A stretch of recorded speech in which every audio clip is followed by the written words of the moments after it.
and welcome. You're watching NewsX World. I'm Megha Sharma and this is the World Report. Let's take a look at the top headlines.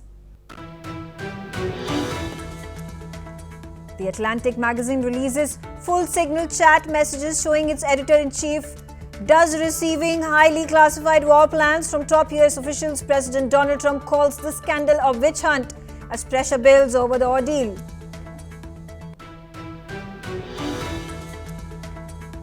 US President Donald Trump imposes 25% tariffs on foreign-built cars and light trucks. The tariffs take effect on 2nd of April and fuel the ongoing global trade war. Automakers from around the world react. French President Emmanuel Macron hosts the Coalition of the Willing summit in Paris to back Ukraine's war efforts, pledges €2 billion in additional military aid to Ukraine and insists it is far too early to lift sanctions on Russia.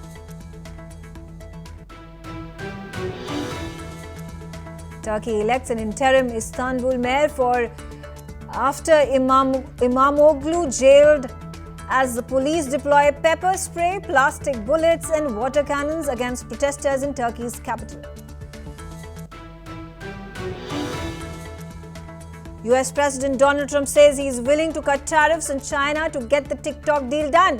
China's approval is crucial for the app to shift from Chinese to American hands. China has rebuffed this offer, saying its stance on the matter is firm.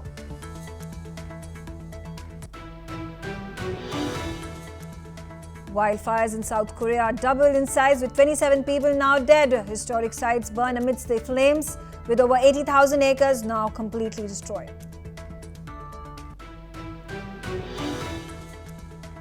Australian Prime Minister Anthony Albanese says he will call an election immediately as his centre-left government rushes a tax cut bill through Parliament. The Australian opposition vows to halve fuel excise and repeal the bill.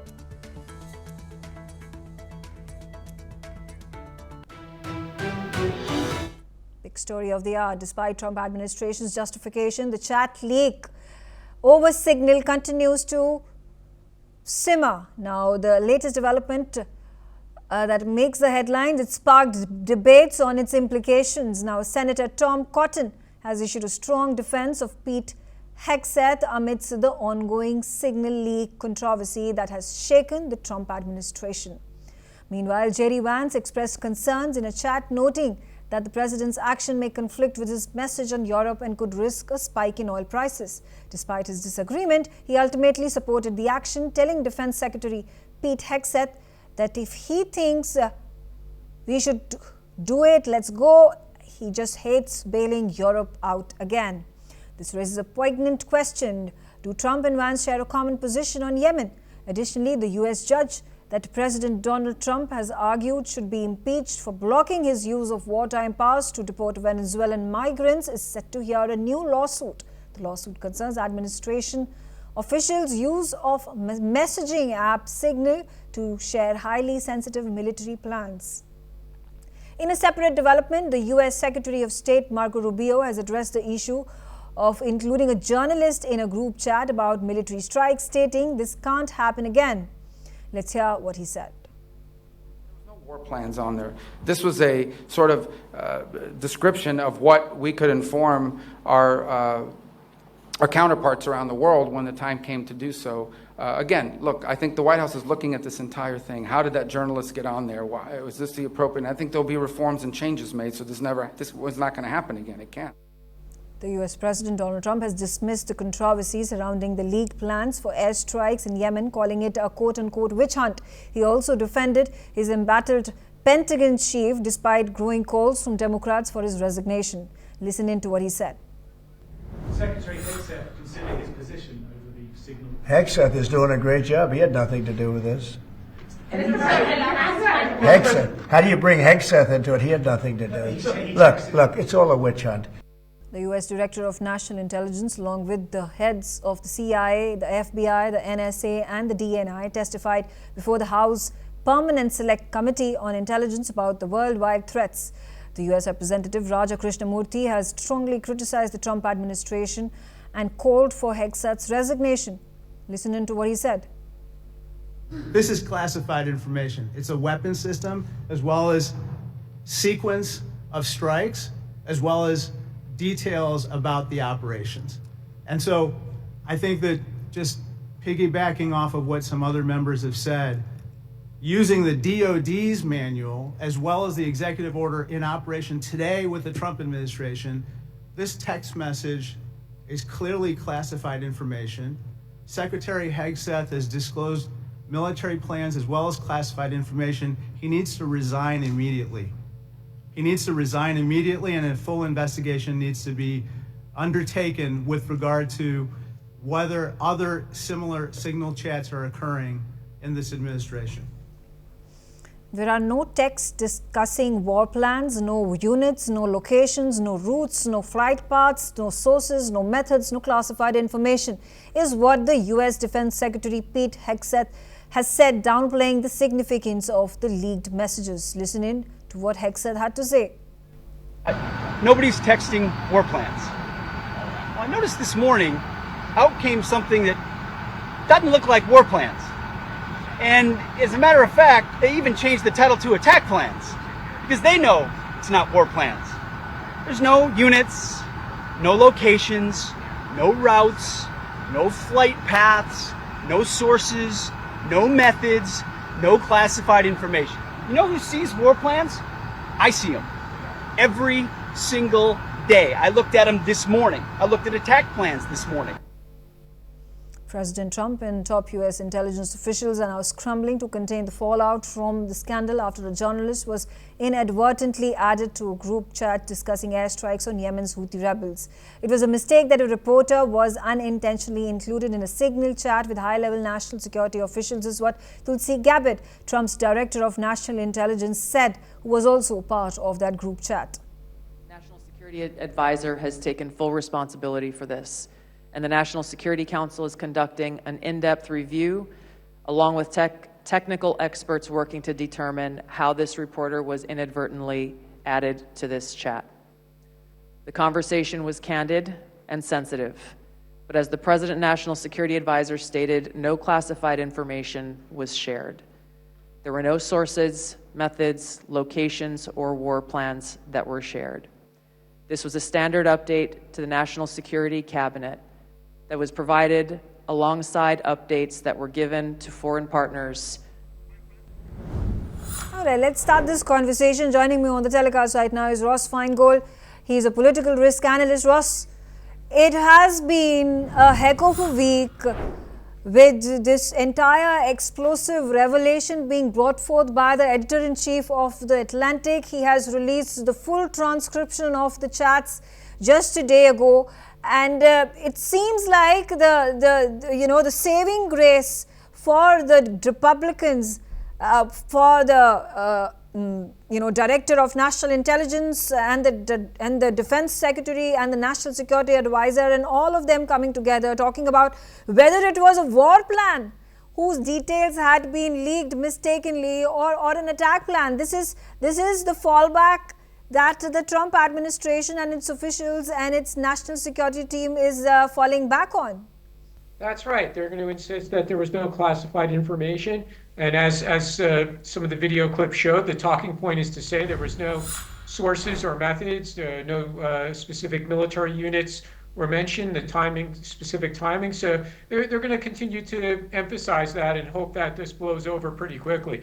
Chances are this is going to blow over quickly, if for no other reason that there's a Republican majority in both the House and the Senate, and they're unlikely to initiate very in-depth investigations of the White House or the president's national security team. Right, absolutely. And the kind of backlash that the Atlantic editor-in-chief is facing at the hands of President Trump and Pete Hegseth and other of the associates in the Trump administration, nobody seems to be giving him credit for not having released this information before the attacks happened. What if he had done that? What would have happened then? Oh, that's an interesting hypothetical question. Apparently, he did realize that he was a party to a very sensitive conversation. And in fact, when they first published this story on Monday of this week, they only included very limited details. But then the interesting thing was, with these national security officials testifying that the information was not classified, then the Atlantic felt fine. If you're saying it's not classified, we're going to publish screenshots of the entire thing. So it's kind of humorous how that worked out in the end. But again, I do think that Republicans in Congress are going to stand by President Trump and his national security team. So chances are this is going to blow over within a few days. Do you think there are going to be any resignations that are going to be issued at this point of time? Is Pete Hegseth going to resign? Is Mike Waltz going to step down? That's up to one person, the boss, President Donald Trump. If President Trump wants these people to resign, he'll ask for their resignation or he'll just fire them. But chances are he's not going to do that. He wants to stand by his team. It's a new team. They've only been in office for 2 months. And President Trump also has the experience from his first term where his relationships with the defense secretary, with the national security advisor, weren't ideal, and he had to change people multiple times. He's trying to avoid that in his second term. That's why in selecting his team, whether that's for domestic policy or foreign policy, he emphasized loyalty to President Trump is a very important factor. And I think it's safe to say that President Trump has the team that he wants. He doesn't have a team that the Republican establishment pushed onto him. It's the team he wanted, and I think he's going to be very reluctant to change the team. But do you think it is justified for President Trump or the national security team that an FBI inquiry is not set up, as has been the demand of the Democrats through and through? Again, President Trump doesn't want to penalize his team, and that's the choice he's going to make. And if he makes that choice, then we're not going to see an FBI investigation. It's not clear why an FBI investigation would be needed anyway, because the possibility of bringing criminal charges against the National Security Advisor, Michael Waltz, is extraordinarily remote. I just don't see the Department of Justice or the FBI going in that direction, especially with President Trump strongly supporting the National Security Advisor up to now. You know, I do have to mention, during the Senate hearing that was taking place yesterday, and a question was posed to Ratcliffe, who is the CIA director, the interrogator actually went ahead and questioned him and asked whether Pete Hegseth was actually drunk at the time of having that conversation with the rest of the members of the Signal chat. Do you think it was in keeping with the decorum of the interrogation that was taking place, of the hearing that was taking place? Also, when Hegseth was appointed by President Trump, there were insinuations cast against him that he is more of a yes man to Donald Trump, and that's why that's his claim to fame, and that's his claim to getting that plum job, and got nothing to do with his experience, because he's a former Fox News host. That was a very odd question. In fact, I think that was a waste of time to ask that question. There's no way the other people who were part of this Signal chat would know whether or not Secretary of Defense Hegseth had been drinking at the time he wrote those messages. So I think it was a bit silly and a waste of time to ask that question. But again, getting back to the relationship between Hegseth and President Trump is emphasizing loyalty to President Trump as an important factor in who he selected for his team. And Hegseth fits that. He's very loyal to President Trump, and President Trump is happy. So I don't think President Trump is going to be eager to make any changes to the team. Okay, all right. Thank you so much for joining me on the telecast, sharing your views. Moving on, let's take a look at the trade relations between France and China, because there have been trade talks that have taken place between the two foreign ministers. France is aiming for a swift resolution to its dispute with China over cognac imports, with Foreign Minister Jean-Noël Barrot stressing the importance of focusing on future partnerships and investments. During his meeting with the Chinese counterpart Wang Yi in Beijing, Barrot reiterated France's stance against trade wars and advocated for continued dialogue on trade matters, particularly between the European Union and China. He also underscored China's potential role in advancing peace talks for Ukraine, urging China to push Russia to come to the negotiating table with serious and constructive proposals. Both ministers emphasized the need for coordinated efforts to promote a just and lasting peace in Ukraine. Here's what the Foreign Minister of France had to say. France et la Chine doivent en premier lieu se coordonner pour favoriser une paix juste et durable en Ukraine. Pour mettre un terme à cette guerre d'agression russe, la participation de l'Ukraine et de l'Europe aux pourparlers de paix est indispensable comme vous l'aviez justement souligné à Munich, Monsieur le ministre. La Chine a aussi un rôle à jouer pour convaincre la Russie de venir s'asseoir à la table des négociations avec des propositions sérieuses et de bonne foi. Je tiens à saluer le rôle responsable et la position de la Chine au Conseil de sécurité, notamment dans le cadre de sa présidence récente du Conseil. La France est opposée à toute forme de guerre commerciale et préconise le dialogue sur les enjeux commerciaux, en particulier entre l'Union européenne et la Chine. The discussions also touched on the economic issues, with both countries facing trade challenges from the United States. Barrett advocated for dialogue, particularly over tariffs on European Union products like brandy. Wang Yi responded by saying China would strengthen its coordination on international issues. 我们都认为中法关系秉承独立自主的民族精神，追求和平发展的大国责任。面对国际格局的深刻演变，双方作为全面战略伙伴，应当发挥历史自觉，坚持以多边主义反对单边主义，以对话协作反对阵营对抗，以互利共赢反对脱钩断裂。 Andrew Leung on the telecast with me. Thank you, Andrew, for joining me. And my first question, how do you view the foreign ministers of China and France coming together and wanting to ameliorate association and increase trade ties, this particularly in wake of the Trump tariff imposition? Do you think US administration's tariffs on European Union and on China is going to bring Europe and China closer when it comes to trade and commerce? Of course, it's not just the tariffs imposed by the United States on China. It is the Trump 2.0 administration upending the transatlantic alliance to the extent that the European countries feel greatly rattled by Americans imposing tariffs on its closest allies and is negotiating peace on Ukraine behind the Europeans' back and behind the back of Zelensky.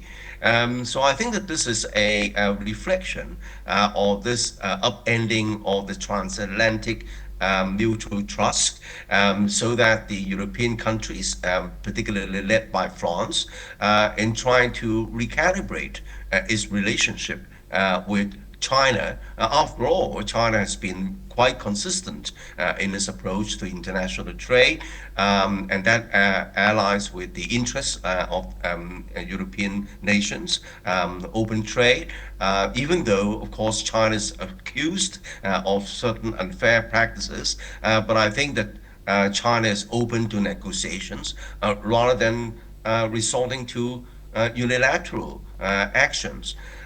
So I think that there are common concepts on both sides between the European countries, between France and China, to begin talking to one another and trying to recalibrate the relationship.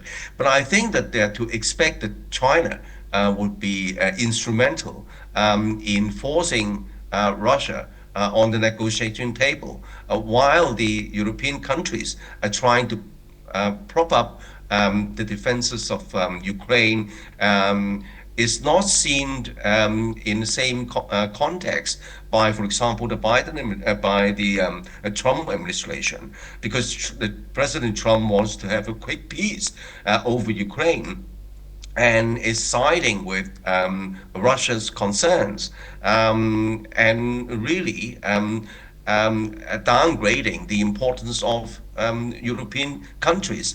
And for France to expect that China could turn the table, I think is a little bit far-fetched. But on the other hand, China is not forming a bloc with Russia. China is playing its hand very carefully, and not to be seen to be supporting the war. And China, of course, wants peace, but also China wants to maintain a kind of a fair relationship, addressing Russians' own security concerns, rather than just the security concerns of the European countries or that of Ukraine. Yeah, absolutely. You know, what do you make of the message that has been sent out by the French President Emmanuel Macron, who says that China should convince Russia to come to the negotiating table and end the war soon? Can China and will China want to be in that vulnerable position?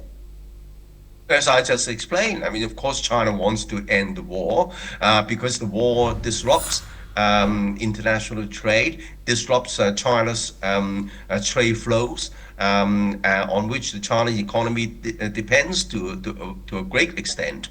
Of course, China wants to have the war to end, but on the other hand, China is a closer relationship with Russia and is seen to be a fairer partner from Russians' perspective, and I don't think that Russia would like to step over the other side and then stand behind the Europeans against Russian interests, and Right. nor does China want to be directly involved in the war conflicts. Not even to the extent of sending soldiers over, if necessary, to maintain peace. But that is a moot point. But first of all, for the war to end, I think that Europeans and also Zelensky have come to the reality because the biggest player, of course, is the United States, which is the country funding the war, supplying weapons. And if Trump doesn't pull out the carpet, I don't think that China could step in American shoes. Okay, all right. On that note, I'm out of time. I thank you, Andrew Leung, for joining me on the telecast and sharing your views. I'll slip into a short break. Thanks for watching NewsX World. That's all on this telecast of The World Report.